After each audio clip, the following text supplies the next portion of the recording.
hautement symbolique, la dénomination des rues est l'occasion de rendre hommage à des personnes célèbres. Pourtant, la préférence est presque toujours donnée aux hommes.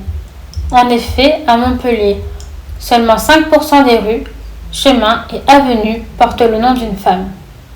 Afin d'y remédier, le conseil municipal du 12 avril 2021 a choisi 12 femmes qui se sont illustrées par leur combat, leur engagement et leur créativité afin de nommer plusieurs nouvelles rues.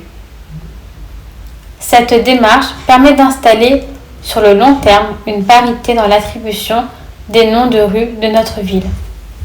Mais qu'en est-il de l'attribution des noms des stations de tram?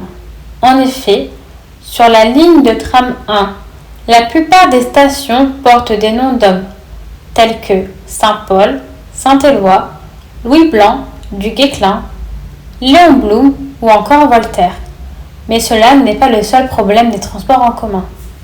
En France, 9 femmes sur 10 déclarent avoir été victimes d'harcèlement dans les transports en commun, que ce soit des regards insistants, des sifflements, des gestes inappropriés ou des insultes.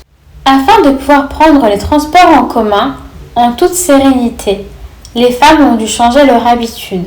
Par exemple, elles évitent de prendre les transports en commun tard le soir. De plus, la plupart des femmes adaptent leur tenue vestimentaire quand elles doivent prendre les transports en commun. Elles évitent de porter des jupes trop courtes, des talons trop hauts ou une robe trop moulante. Si vous êtes témoin d'une agression dans les transports en commun, vous devez agir. C'est en agissant tous ensemble que le nombre d'agressions diminuera et que les femmes se sentiront en sécurité.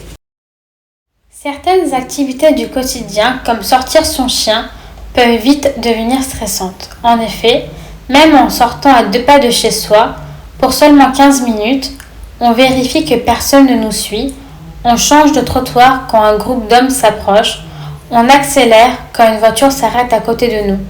En résumé, l'espace public se féminise de plus en plus, mais ne permet pas encore aux femmes de s'y sentir en sécurité.